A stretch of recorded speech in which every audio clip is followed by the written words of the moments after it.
apresenta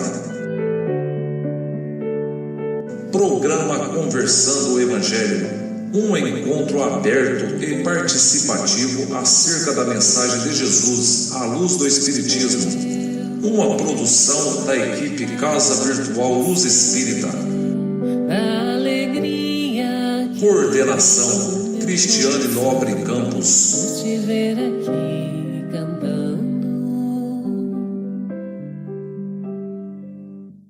Vamos saudar a todos que estão nos ouvindo neste momento, uma boa noite a todos, que sejamos todos iluminados pelo nosso Mestre Jesus nesse aprendizado. Sejam, portanto, todos acolhidos com um grande abraço pela nossa equipe e por toda a espiritualidade que neste momento está conosco.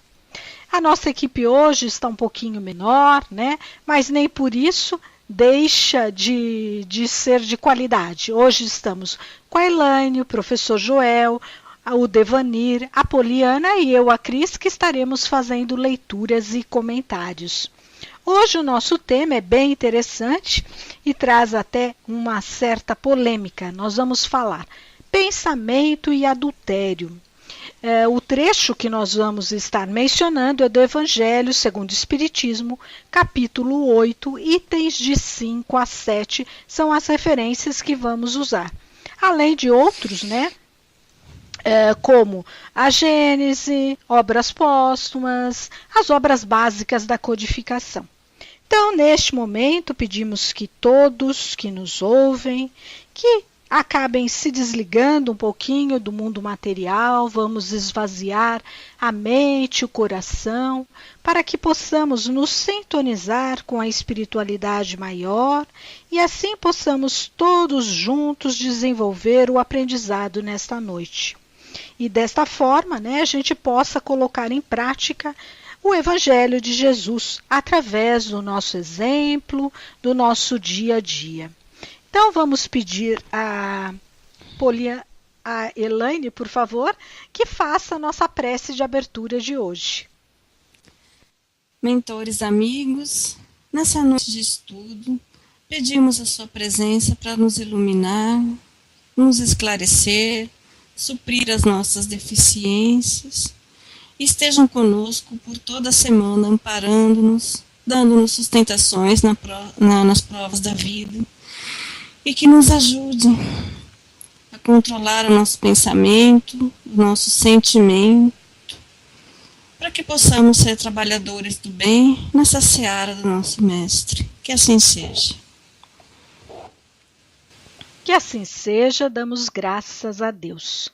Vamos então agora passar para a nossa leitura do Evangelho de hoje com o Devanir. Uma boa noite a todos. Leitura do Evangelho. Ouvistes o que foi dito aos antigos: não adulterarás. Eu, porém, vos digo que todo o que olhar para uma mulher, cobiçando-a, já no seu coração adulterou com ela. Mateus, versículo 27 e 28. A palavra adultério não deve ser aqui entendida no sentido exclusivo de sua acepção própria, mas com sentido mais amplo. Jesus a empregou, frequentemente por extensão, para designar o mal, o pecado e todos os maus pensamentos, como, por exemplo, nesta passagem. Porque, se nesta geração adúltera e pecadora alguém se envergonhar de mim e de minhas palavras, também o Filho do Homem se envergonhará dele, quando vierem na glória de seu Pai, acompanhado dos santos anjos. Marcos, capítulo 8, versículo 38. Bem, então, como vimos aqui, né, o estudo hoje é sobre pensamento e adultério.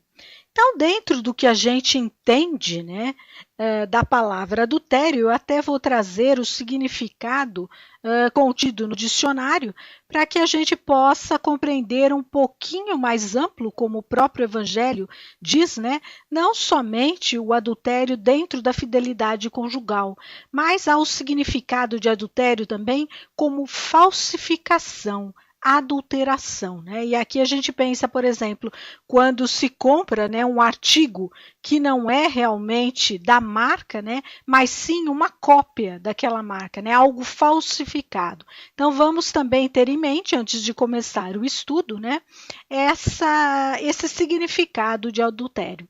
Então a gente começa agora perguntando para a Elaine. Vamos dirigir a Elaine a primeira pergunta.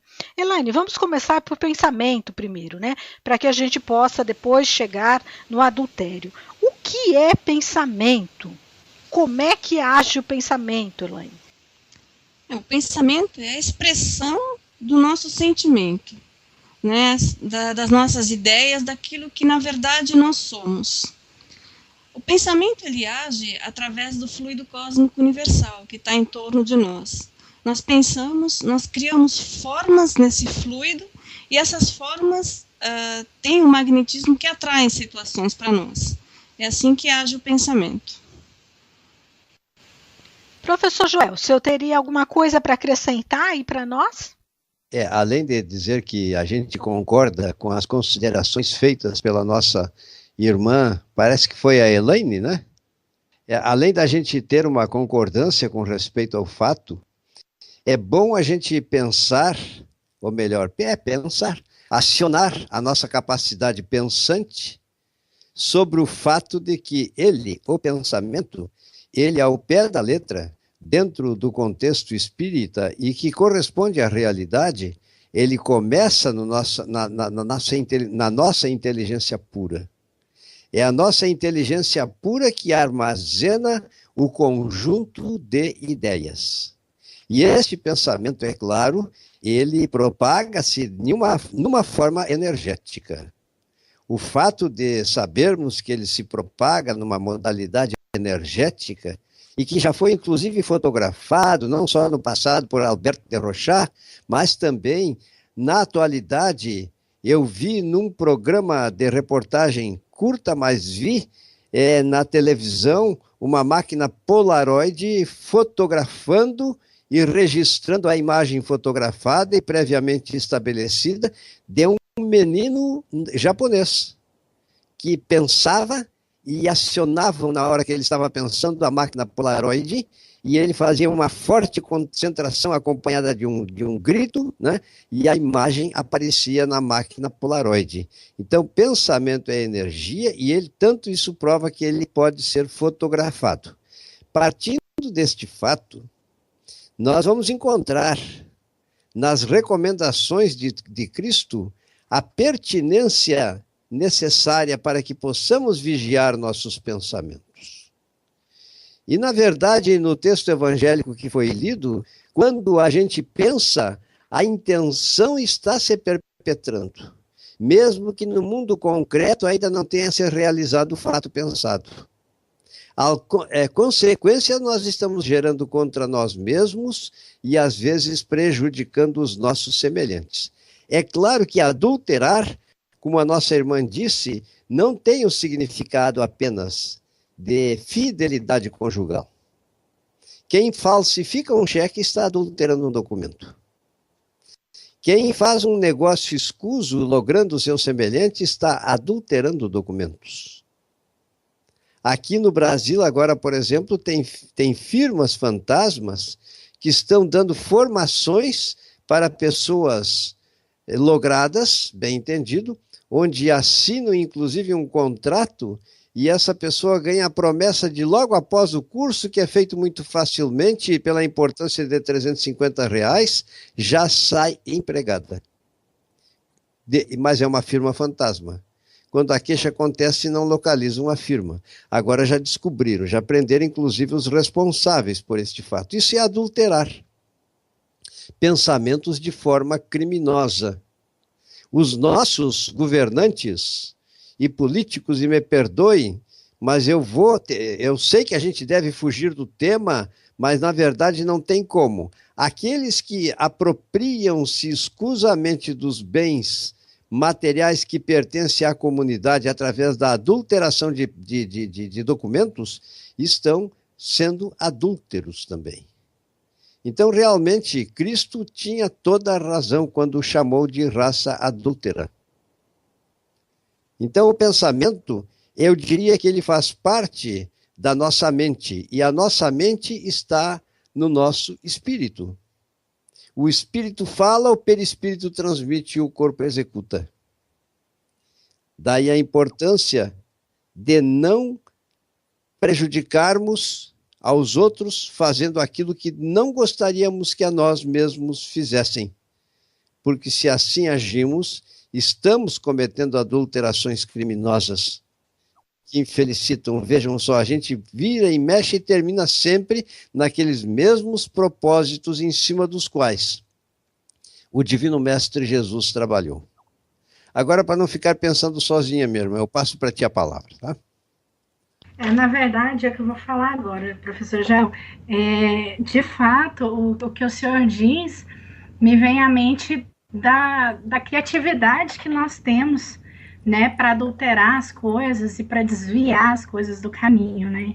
É uma criatividade tamanha. Mas só voltando um pouco na primeira parte da fala do senhor e até mesmo da Elaine, a gente indo lá na Gênese, Kardec fala que o pensamento, né, é a grande oficina ou laboratório da vida espiritual. O pensamento e a vontade são para o espírito aquilo que a mão é para o homem. Ou seja, o pensamento, ele é capaz de criar. E aí eu lembro de uma palestra do Haroldo Dutra, se não me engano, sobre Brasil, Coração do Mundo, ou Os Mensageiros, não lembro, que ele fala que o que mantém o universo é o pensamento de Deus. E consequentemente, né, os sistemas, as galáxias, os planetas são mantidos pelos pensamentos dos Cristos, né? Então a gente vê nisso o poder que é o pensamento, o poder que é essa energia e como que essa energia age, né? E pensando nisso, a gente não pode, por exemplo, passar por cima desse conhecimento, né? A gente tem que utilizar esse conhecimento de uma forma a buscar uma melhora, porque o pensamento é algo muito poderoso. E aí eu passo a palavra. Entendi. Diante de tudo que foi explicado, o que eu posso dizer sobre o pensamento, que alguém até questiona se ele é real ou não. Ele é muito mais real do que imaginamos em termos de conhecimento. E com o pensamento, tanto podemos destruir como também construir, atrair algo de bom, até mesmo perturbador. E o pensamento, o pensamento é tão real que somos capazes até de influenciar e sermos influenciados pela nossa vontade. E com a nossa capacidade de entendermos, podemos aceitar ou não as influências que nos é sugerida a todo momento, de acordo com as nossas vibrações e como conduzimos nossa vida.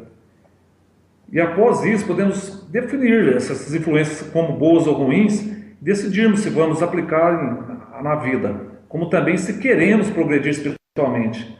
Devemos analisar os pensamentos que estamos emitindo e influenciando diretamente ou indiretamente para alguém ou para nós mesmos, questionando se gostaríamos que os pensamentos que emitimos para alguém fossem emitidos para nós.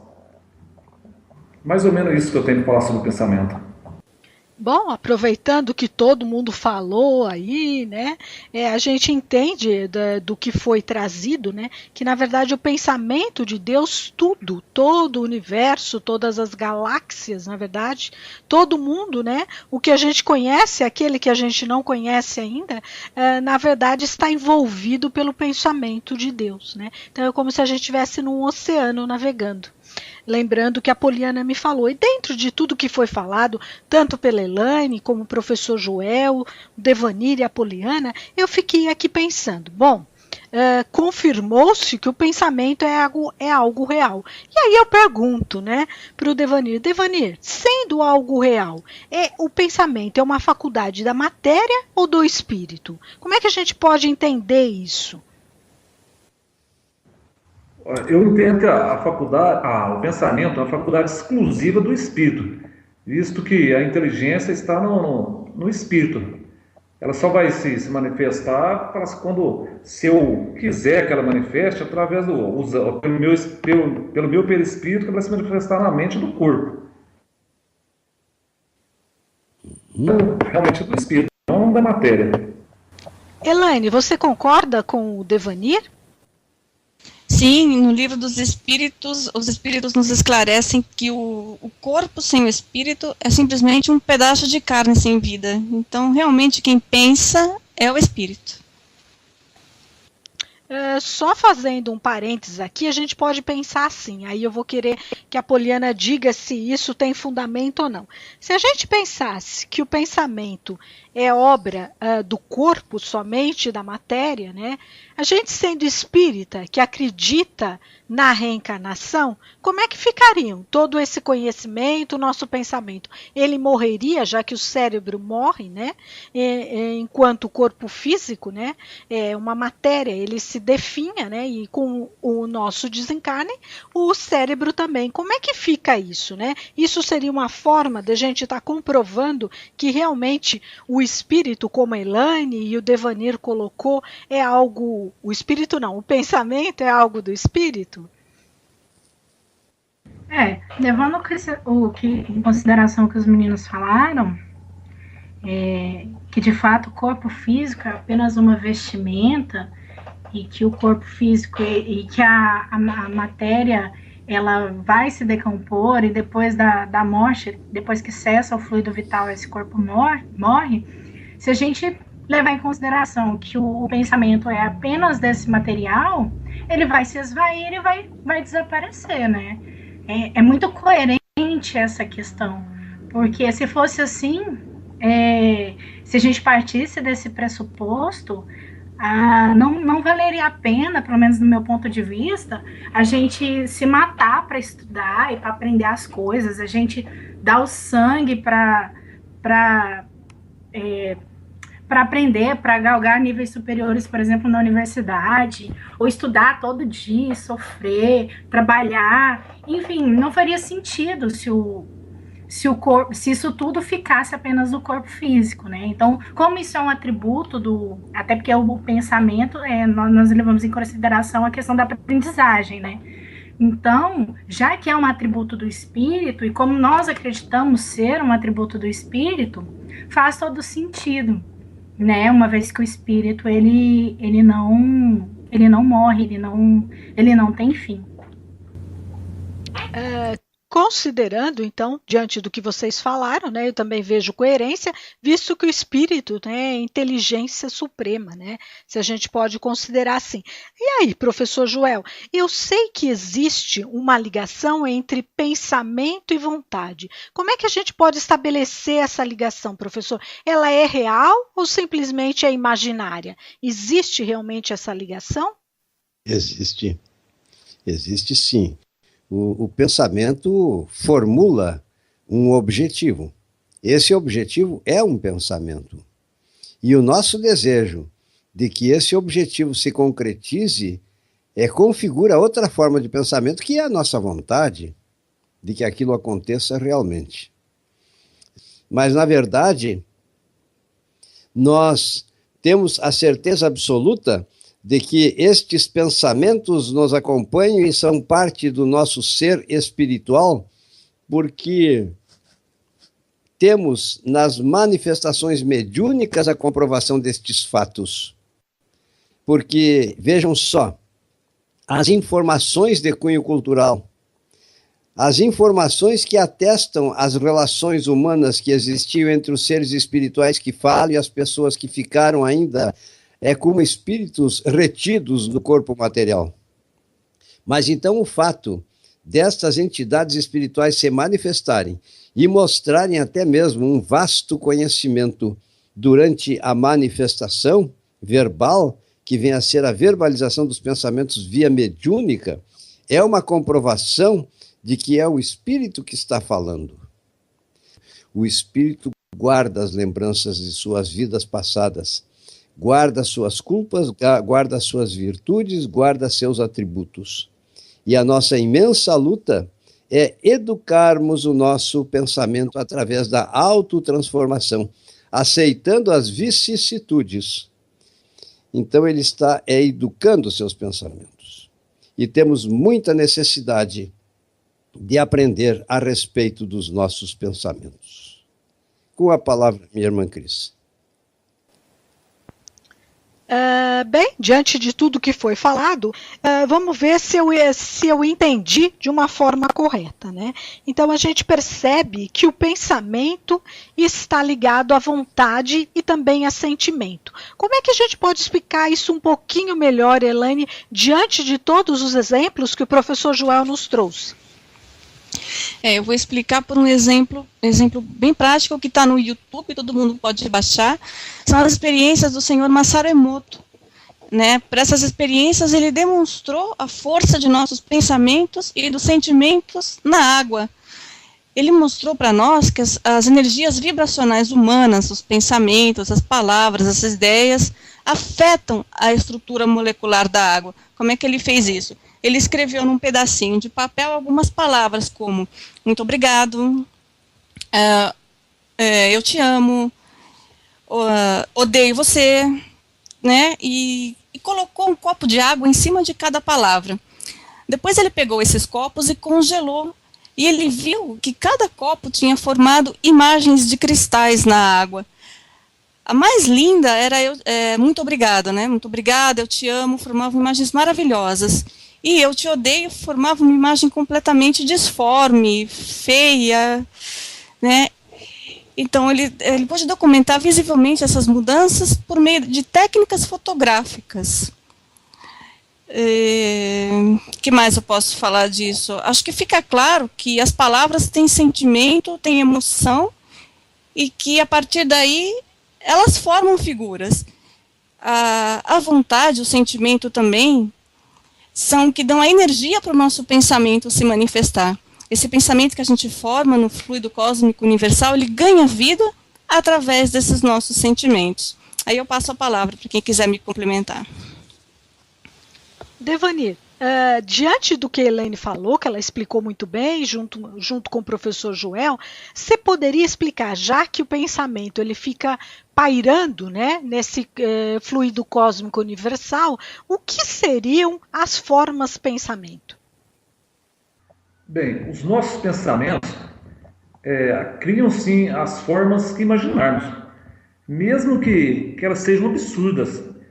E essas formas que criamos com pensamento, através do fluido cósmico universal, que são transformados ou moldados de acordo com o nosso pensamento, que se encontra em toda parte, apenas não o vemos e percebemos. Sendo que, a partir do momento que criamos um pensamento determinado, seja ele bom ou ruim, irá se formar e transformar, através desse fluido cósmico, tudo aquilo que estamos imaginando e desejando, para nós ou para qualquer pessoa, onde, pela nossa vontade, absorveremos ou emitiremos essas formas de pensamentos criadas. E isso tudo de acordo com a nossa capacidade intelectual em conhecimentos, como também em permissão da divindade e merecimento. É isso que eu tinha a falar sobre a forma de pensamento. É só percebermos, se pudéssemos, é claro que hoje não será possível, isso depende de muito tempo, o pensamento de Deus criou os elementos da natureza. Esses elementos que concretamente formaram o universo, eles se movimentam dentro de uma movimentação harmônica, amorosa. E nessa borda de galáxia existe o nosso sistema solar. E nesse nosso sistema solar existe a nossa diminuta Terra. E aqui estamos como filhos de Deus, para crescermos em direção a eles, educando os nossos pensamentos. Vejam só quanta coisa maravilhosa. É claro que Deus nos deu o livre-arbítrio. Ele poderia interferir nos desequilíbrios pensantes das entidades mal-educadas, que não souberam fazer uso do seu livre-arbítrio, mas ele não faz. Pacientemente ele espera, até o dia em que tenhamos construído no sacerdócio da nossa vida a nossa salvação, o nosso crescimento, a nossa maturidade espiritual. E tudo isso viabilizado pela atitude e pelo poder pensante, que deve existir a partir das exemplificações pensantes transmitida por aquele que é nosso modelo, que é nosso guia. Minha irmã, com a palavra. Eu também me lembrei de uma palestra do Nazareno Feitosa, que ele diz assim, que no centro espírita que ele frequenta, apareceu uma senhora dizendo que tinha sublimado o seu sexo, ou seja, a partir daí não tinha mais relações sexuais com ninguém. Só que ela estava sendo atormentada por um espírito que toda noite produzia cenas eróticas para ela, e era um moço muito lindo, muito perfumado, tal. E foram levar essa moça para uma sessão de desobsessão e descobriram que esse espírito que ela diz era nada mais, nada menos que a forma do seu pensamento, ou seja, não tinha nenhum espírito ali. Simplesmente a vontade dela, que ela diz que tinha sublimado, mas na verdade ela tinha suprimido, né, de ter uma relação sexual, criou uma forma de um homem muito bonito que atormentava ela todas as noites com cenas eróticas. E por aí nós vemos, né, o pensamento cria forma, tem cheiro, tem cor e realmente é real. Eu passo a palavra agora. E pensando nisso, o ambiente vivenciado por Francisco Cândido Xavier, no seu círculo mais estreito, quando entidades espirituais apareciam de grande hierarquia psíquica, o ambiente tornava-se perfumado, atestando a presença daquela entidade espiritual. Isso é maravilhoso. O que tu disseste tem toda a procedência, minha irmã. Que bom. As tuas ilustrações. E a nossa irmã Cris continua nos coordenando, né? Com a palavra, e desculpe a minha intervenção, a minha ingerência. Que é isso, professor Joel, nós estamos conversando, aprendendo em conjunto, então realmente tem que haver essa interação. Então, como a gente entendeu, né, que o pensamento é uma forma concreta, que ele cria as formas, pensamentos que podem se tornarem reais em termos de matéria palpável, né? A gente cria a nossa realidade ao nosso redor através do que pensamos. Voltando ao Evangelho, né, a gente percebe que Jesus, nessa passagem que ele fala sobre adultério, ele diz, na verdade, o seguinte, né? Ele traz, né, a seguinte frase: eu, porém, vos digo que todo o que olhar para uma mulher, cobiçando-a, já no seu coração adulterou com ela. Por que Jesus faz menção ao coração? Veja, ele está falando de pensamento e depois ele muda para coração.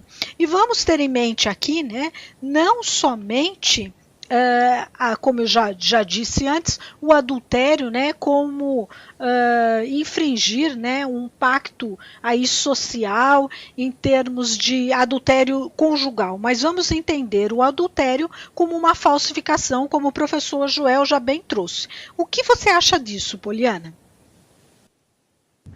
É interessante porque aí a gente vê uma ligação do coração com os sentimentos, né? Como se o coração ele fosse uma figura simbólica que representa o sentimento, e o mais puro deles, o amor. Então, aí essa questão eu vejo muito por uma questão de cultura, né? Porque se acreditava que o coração fosse a sede da mente. Isso na verdade, isso é socialmente, isso é culturalmente criado, né? Esse pensamento. E é interessante, porque se a gente for lá atrás, eles ligam, né, essa inteligência, essa crença de que no coração residia a sede do espírito. E faz sentido, né? Então, o que eu entendo é mais ou menos isso. Jesus falou do coração, mas de fato ele estava falando, né, do pensamento. Né, de onde nós guardamos essas ideias e esses pensamentos. Devanir, você concorda com a Poliana? Teria algo mais para acrescentar? Concordo, sim. Apenas o que eu acrescento, que existe uma relação dos nossos pensamentos com o coração, já que os pensamentos partem do espírito, agindo no cérebro. E este emitindo as sensações pelo nosso corpo, O coração é o que mais sente os sentimentos bons ou ruins, por ser o pulso da vida em nosso corpo, distribuindo e espalhando por este toda a carga de nossos pensamentos bons ou ruins, onde é provocado com isso sentimentos e sensações diversas em nosso corpo e organismo. E fazendo um gancho já com isso, né, a gente vê também que o título desse capítulo que estamos estudando é Bem-aventurados puros de coração. De que forma, então, a gente pode ligar tudo isso a pensamento e adultério, Elaine? Eu diria que é a intenção. A intenção é o móvel de tudo. Às vezes a gente age mal, mas não teve a menor intenção. E outras vezes a gente tem tanta vontade de agir, mas por falta de oportunidade não age. Professor Joel, o que o senhor teria para acrescentar? Eu acho que mais ou menos, me desculpe, eu não sei se eu consigo fechar esse objetivo, mas eu acho que tudo isso é uma grande verdade. Tudo aquilo que foi por nós avaliado e até comporta uma profundidade maior. É uma pena que todos os psicólogos não sejam espíritas, e que os psiquiatras também não sejam espíritas, todos, e os médicos também, porque se assim fosse, eles iriam ter outra forma de conduta e de ação profissional para criarem nas pessoas a educação dos sentimentos e dos pensamentos para que o próprio doente pudesse auxiliar na sua autocura, porque os pensamentos deletérios e contrários às leis divinas produzem um veneno que ativa, que atua, que agride especialmente aqueles que são fonte da origem de tais pensamentos, mas estão também contribuindo para criar aquele ambiente propício para as entidades espirituais malignas que estão nas regiões umbralinas e de lá estão, via hipnótica, atuando sobre a humanidade inteira, multiplicando em magnitude os problemas que são fruto dos pensamentos desregrados, licenciosos, viciados e maldosos, pecaminosos, enfim. Eu acho que isso é campo para muitos pensamentos mesmo, no sentido de aumentarmos a nossa capacidade de entender aquilo que Cristo nos ensinou, para que possamos, de certa forma, tanto quanto nos seja possível, pois ainda somos limitados, nos tornar libertos ou até mesmo inacessíveis aos frutos e mesmo o assédio dos pensamentos desregrados e contrários às leis do amor. Sim, professor Joel. Agora, só para finalizar, juntar tudo, vamos ver se eu entendi de forma correta e aí vocês me auxiliem. Então, diante do que foi exposto, acho que foi a Poliana que falou, de o coração é utilizado como uma metáfora. Será que podemos entender que essa metáfora do coração seria, por exemplo, sentimento? Será que é verdade que um pensamento, antes dele existir, ele exige um sentimento, né? E que através do pensamento e depois da vontade, isso é colocado em ação? Então, por conta disso, Jesus traz como coração, por ser um sentimento, num capítulo que seria falando os puros de coração, né? Seria isso? E se for isso, de que forma que a gente pode começar a controlar, entre aspas, né? Porque nem tudo a gente controla, mas de que forma que a gente pode melhorar os nossos sentimentos a fim de melhorar os nossos pensamentos e nossas ações. O que você acha, Poliana? Nossa, Cris, você falou enfim, o que eu entendi aí dessa ligação toda é que para mudar a gente precisa primeiro ter vontade. E para ter vontade, isso precisa de toda uma reforma íntima, né?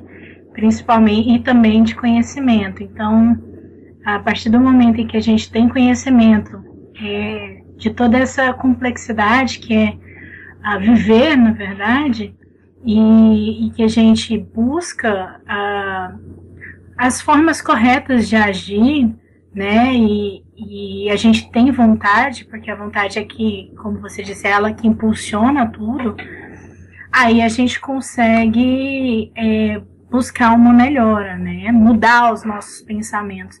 Então, mudar os pensamentos não vai acontecer de um dia para a noite, tirar os pensamentos ruins, e aí os sentimentos também, porque esses pensamentos, eles se originam nos sentimentos, e a gente é feito de sentimento, então mudar essa vibração toda exige um esforço hercúleo, mas esse esforço vem da vontade e da necessidade de busca por mudança, né?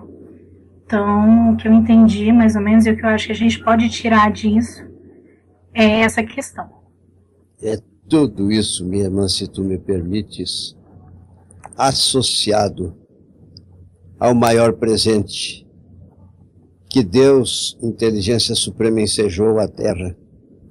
Os ensinamentos do nosso modelo, do nosso guia, do guia da humanidade, que é Jesus, nosso Divino Mestre, e que deixou todos os caminhos propostos, contanto que percorramos esses caminhos, com certeza os objetivos surgidos na tua mente como solução para a problemática imensa que diz respeito à humanidade toda, será conseguido através do tempo, contanto que sejamos bons espíritas e nos esforcemos, porque é como tu disseste, não é fácil, mas nós estamos conseguindo a nossa libertação sim. Vamos continuar pregando Jesus como exemplo, porque os ensinamentos deles serão os meios através dos quais nós atingiremos com certeza esta finalidade. Muito bem colocado, professor Joel. Elaine, você teria algo a acrescentar? Eu diria que nós precisamos, além do conhecimento e do esforço, uma mudança de foco. Por exemplo, está com pensamento em algo negativo, está com raiva de alguém, muda o foco. Pratica uma atitude de amor, uma atitude de caridade, faz uma ligação para um amigo, para quem você já não com quem você já não conversava há muito tempo. E assim esses sentimentos ruins vão ficando de lado. E a gente vai praticando cada vez mais aquilo que Jesus ensinou, né? Fora da caridade não há salvação. Eu diria mudança de foco. E você, Devanir, teria algo para estar acrescentando? Não, o único detalhe que eu vou colocar, é bem lembrado, como o professor Jorge acabou de dizer, nosso maior modelo de perfeição que veio aqui na Terra foi Cristo. Que ele disse duas palavras que eu estou até procurando usar bem em minha vida, que é vigiar e orai, que não foi de graça isso. Quer dizer que eu entendo com isso, vigiar os nossos pensamentos e orai para que possamos ter forças a vigiá-los. É isso. Dentro de tudo que foi colocado, né, eu não lembro agora a questão que é no Livro dos Espíritos, mas tem uma questão em que Kardec pergunta aos espíritos, né, como é que a gente muda, né, defeitos, vícios, né, se é muito difícil mudar. E os espíritos dizem que não, né, que é extremamente fácil, digamos assim, que basta vontade. Mas Kardec ainda não se contém e pergunta de novo, né? De que forma que a gente pode ter uma vida mais estável, maior felicidade? E aí, os espíritos, complementando o sentido da vontade, eles dizem, como já disseste, né, um antigo aí filósofo, conhece a ti mesmo. Então, o primeiro passo, né, para que a nossa vontade possa nos impulsionar, e vocês me corrigem se eu estiver falando coisas equivocadas, né, seria primeiro a gente se conhecer, ou seja, assumir, né, que temos um problema, que temos algo que precisa ser melhorado. A partir daí, através da vontade de querer mudar isso, como a Poliana trouxe, que não é tão fácil, né?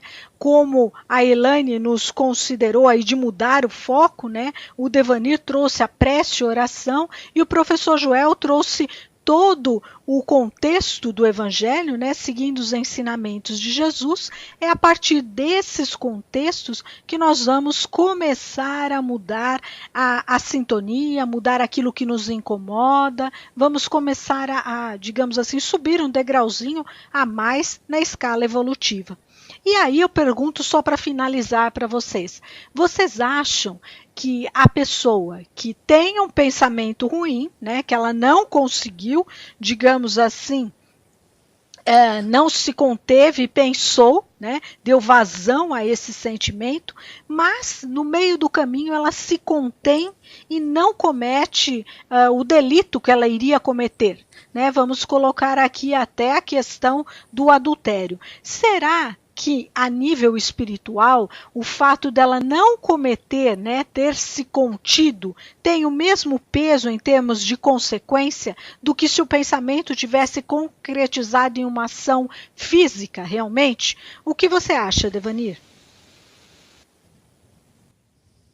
Bem, assim, eu acredito que não possa ter o mesmo peso, que como é explicado no próprio Evangelho. Assim, se eu penso em algo e consigo me deter e não concretizar essa vontade, esse pensamento, eu já estou tentando caminhar para um progresso, estou tentando me corrigir. E já que aquele que pensa e faz, esse nem pensa em se corrigir ainda, então está longe de se melhorar. Então o peso final tem que ser diferenciado e é diferenciado pela justiça divina, diferente da justiça dos homens que não avalia essa consequência. O ato em si é o fim maior, né? Então, aquele que age, e muitas vezes age sem pensar conscientemente, com certeza as consequências do ato serão bem maiores, como o Devanir falou. Só pensar e já conseguir reprimir, né, aquele ato ruim, ou conseguir evitar, isso aí já é um ganho, eu imagino que seja um ganho, assim, muito grande, dependendo da situação. Pensa uma pessoa que quer cometer um assassinato, por exemplo, ou que está pensando ali em fazer algum mal para alguém. Se ela consegue se conter, aquilo ali já é conter esse impulso, né? Aquilo ali já é um grande ganho. Em contrapartida, o fato de pensar também gera consequências. Como a gente viu ao longo da conversa, do estudo, os pensamentos criam pensamentos, criam miasmas, criam toda uma atmosfera ruim, e isso com certeza atrai espíritos, atrai companhias ruins, e aí já tem um quadro que é ruim, né? Então, a gente tem que ponderar isso, mas já é menos pior, vamos dizer assim. Quem mais quer se colocar? Tem alguma consideração a fazer? Elaine, professor Joel? Nessa nossa existência dentro da eternidade, sabemos que existem espíritos maiores que já conseguiram educar seus sentimentos e manifestar todo o seu amor dentro dos parâmetros que Cristo ensinou e percebem nas nossas intenções quando o erro não chega a se consumar, embora intencionalmente tenha se verificado, eles estão solícitos, porque algo de bom é que nos leva a mudar a nossa atitude. Poderemos ter até algum sentimento de culpa, ficará esse registro em nós, mas eles nos irão ajudar, irão nas vicissitudes que fazem parte dos problemas relacionados com os nossos pensamentos, para que possamos vencer, para que possamos ser, de certa forma, ajudados, auxiliados e livrados. Porque nós sabemos que os pensamentos que fazem parte do ser humano, que constitui as humanidades, vamos dizer assim, criaram as realidades presentes que nós estamos vivenciando. Mas existem aqueles espíritos vitoriosos e existem aqueles espíritos que ainda têm chance de se autotransformar, de retomarem o caminho da redenção, da reconciliação, do perdão, auto-perdão. E existem aqueles outros que não têm remédio, pelo menos na existência presente, e então disto nós somos sabedores. Eles irão ser encaminhados para outros orbes, onde lá irão ganhar novo corpo espiritual e dar prosseguimento na sua atividade, na sua dinâmica, de evolução, porque sabemos nenhuma das ovelhas do aprisco do Pai nos dizeres de Jesus vai se perder. Então todos iremos ter a nossa oportunidade. E as forças do bem, com elas precisamos contar. Além dos ensinamentos de Jesus, porque a energia que nos envolverá, quando usamos os pensamentos de Jesus como base, nos darão a chance de sermos identificados pelas forças do bem e indesejados em termos de aproximação pelas forças do mal. Então a gente sabe que são as soluções propostas pelo amor divino, arquetipado na mente do Pai e consolidado por Jesus através dos seus ensinamentos. Minha irmãzinha. Muito bem colocado. Vamos só perguntar agora para a Elaine o que ela teria para estar trazendo para a gente para acrescentar aqui. Nós, como espíritas, precisamos combater o mal enquanto ele ainda está no nosso pensamento. Porque existe uma grande diferença entre nós não cometermos o mal porque faltou a oportunidade, mas nós ficaríamos muito felizes em ter praticado essa ação má, ou a satisfação que nos dá de nós vencermos um pensamento ruim. Nós espíritas temos que trabalhar para a reforma íntima e temos que lutar contra o pensamento cruel. Temos que analisar se ainda assim nos sentiríamos felizes se pudéssemos ter realizado essa ação.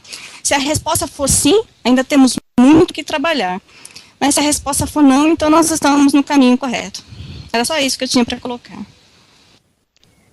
Muito bem lembrado pela Elaine, né? Porque a gente pode achar que simplesmente porque não cometeu a ação, né, a gente está no caminho certo.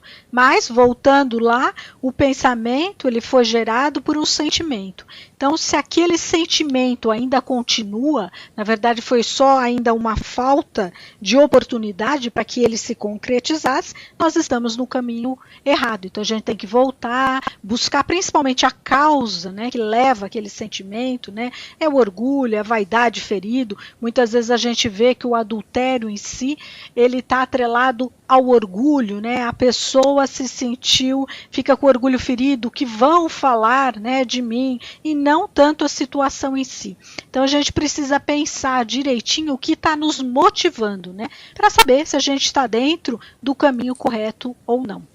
Eu trouxe hoje, então, um texto aqui da Redação Espírita, que ele traz, através de uma historinha, um exemplo que pode mostrar para a gente, né, como é que os nossos pensamentos não tão bons que a gente tem, eles afetam não somente o outro, né, se estiver na mesma sintonia que nós. É importante a gente colocar que o pensamento negativo ele vai afetar o outro, né, ódio, raiva, desde que o outro entre na nossa sintonia, mas principalmente que esse pensamento afeta nós. Então, o título do texto é Pensamento em Nós. Certo dia, chegando da escola, o pequeno Zeca entrou em casa batendo a forte e com os pés bem forte no assoalho, dizendo que estava bravo. Seu pai, que saía para o quintal a fim de fazer alguns serviços na horta, ao ver aquilo, chama o menino para uma conversa. Zeca, de 8 anos de idade, acompanha o pai muito desconfiado. Porém, antes que o pai dissesse alguma coisa, o menino irritado já comenta: Pai, estou com muita raiva. O Juca não deveria ter feito aquilo comigo. Eu desejo tudo de ruim para ele.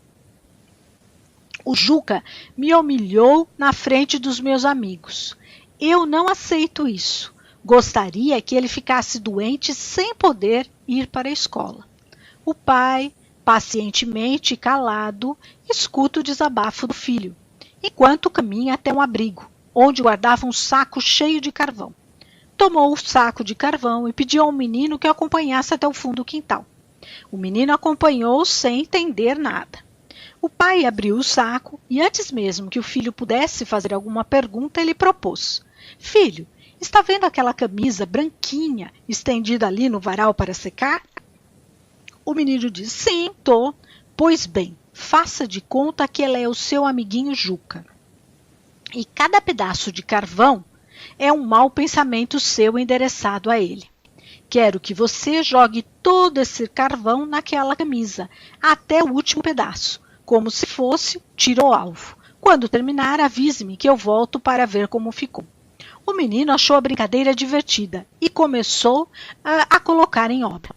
Todavia, o varal com a camisa estava longe e, por esse motivo, poucos pedaços acertaram o alvo. Após 1 hora, o garoto concluiu a tarefa e gritou para o seu pai.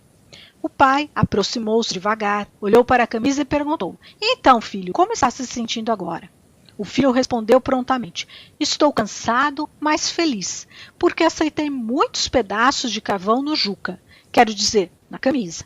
O pai olhou para o menino, que ficou sem entender a razão daquela brincadeira, e lhe falou com carinho: Venha comigo até meu quarto, quero lhe mostrar uma coisa. Eles foram ao quarto, onde o pai o colocou na frente de um grande espelho, onde ele podia ver seu corpo por inteiro. Que susto! Só consegui enxergar seus dentes e seus olhinhos. Então o pai lhe disse com ternura: Filho, você viu que a camisa quase não sujou? Mas olhe para você, veja como você está sujo. O mal que desejamos aos outros é como o que lhe aconteceu. Por mais que possamos atrapalhar a vida de alguém com os nossos maus pensamentos, a borra, os resíduos, a fuligem ficam sempre em nós mesmos. Zeca sorriu envergonhado e falou: Vou tomar um banho e depois lavar uma certa camisa. Quando o pensamento infeliz sai da nossa mente, abre espaço para ali se instalarem miasmas de enfermidade. Ao contrário, quando nossos pensamentos são nobres e como se suave bálsamo penetrasse nossa alma, inundando de tranquilidade e paz. Então aqui é bom que a gente reflita, né? Para saber realmente como é que a gente está agindo. Percebendo que a mudar de sintonia, reconhecer a nós mesmos, né? Procurar mudar o pensamento é que vai nos trazer a paz, como nós acabamos de ver nessa historinha. Pedimos então ao professor Joel que neste momento proceda com a nossa prece de encerramento. Jesus, Divino Mestre, mentores espirituais amigos que acompanham os eventos que configuraram esta programação e que traduzem o resultado dos nossos pensamentos desequilibrados. Jesus, Divino Mestre, mentores espirituais amigos, ajudai a nós, espíritos, encarnados e desencarnados, para que possamos enxergar e interiorizar os ensinamentos do Divino Mestre Jesus, relacionados com a indulgência em relação às imperfeições dos outros, com o perdão não 7 mais 70 vezes 7, com o amor ao próximo, como se estivéssemos amando a nós mesmos, e com o amor a Deus sobre todas as coisas, para que possamos, nestes termos, criar em nós as condições tão almejadas de podermos receber os eflúvios que produzem em nós os sentimentos, as atitudes, e que possam os ensinamentos de Jesus nos autotransformar, para que todos nós possamos ter pensamentos que tão somente repercutem em benefício nosso e no benefício dos nossos semelhantes. Que possamos fazer aos outros tão somente aquilo que gostaríamos que a nós mesmos fizessem. Vocês, espíritos amigos da colônia espiritual Maria de Nazaré, vocês, espíritos amigos das demais colônias, que possam estar tendo neste momento a sintonia conosco, ajudem esta humanidade que sofre. Somos espíritos simples e ignorantes. E a partir do nosso ponto de origem, não soubemos usar devidamente o nosso livre-arbítrio.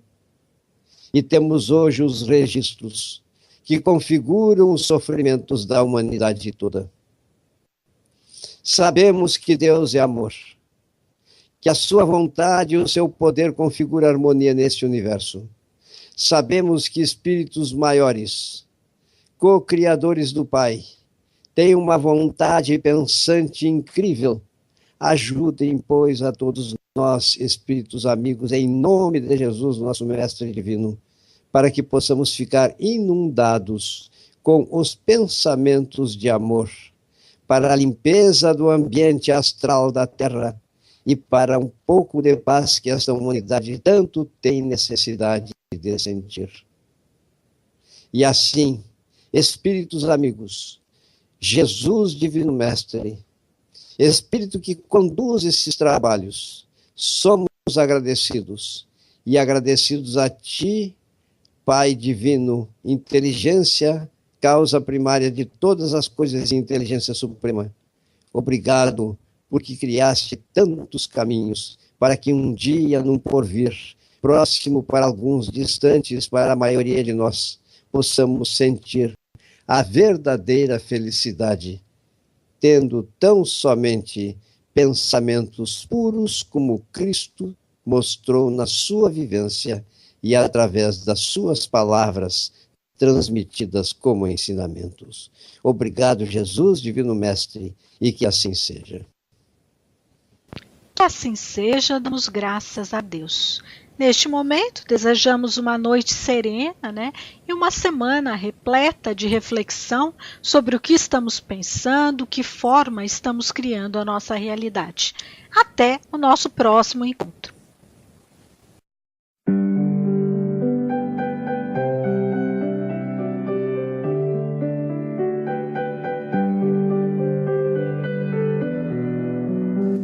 Rádio Cavili apresentou Programa Conversando o Evangelho, uma produção da equipe Casa Virtual Luz Espírita. Acesse www.cavili.com.br.